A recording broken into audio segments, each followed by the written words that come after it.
ସେଇ ପରିବାରର ଆମର ମୁଖ୍ୟ କିଏ ଅଟନ୍ତି? ଆଉ ପରିବାରରେ ସମସ୍ତ କାର୍ଯ୍ୟ ଘରର ସମସ୍ତ କାମ କିଏ କରନ୍ତି?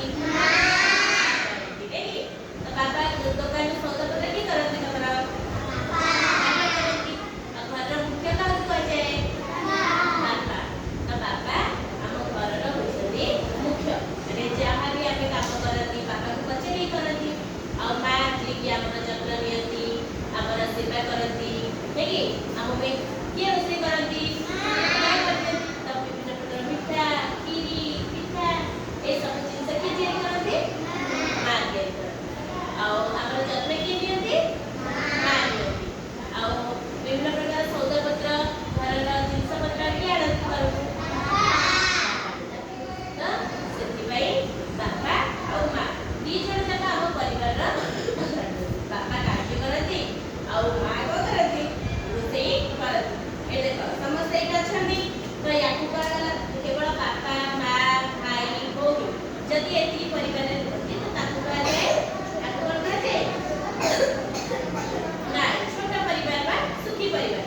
ଯଦି ଜେଜେବାପା, ଜେଜେମା, ଦାଦା, ଖୁଡୀ ସେମାନଙ୍କ ଛୁଆମାନେ ଆଉ ଆମେ ସମସ୍ତେ ମିଳିମିଶି ରୁହନ୍ତି ତ ସେଇ ପରିବାରକୁ କୁହାଯାଏ କଣ? ଯୌଥ ପରିବାର।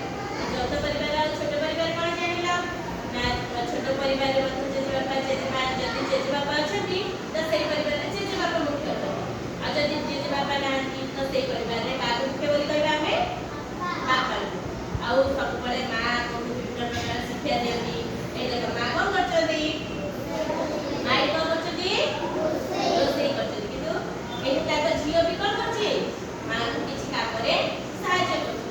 ଆମେ ମଧ୍ୟ ଯଦି ମା କେତେବେଳେ ଯଦି କୌଣସି କାମ କରନ୍ତି ତ ଆମେ ମାଙ୍କୁ ବାପାଙ୍କୁ ବିଭିନ୍ନ କାମରେ ଆମେ ସାହାଯ୍ୟ କରିବା। କେବେ ସାହାଯ୍ୟ କରୁଛ? ମାଙ୍କୁ ପରିବା କାଟିବାରେ ସାହାଯ୍ୟ କରୁଛ?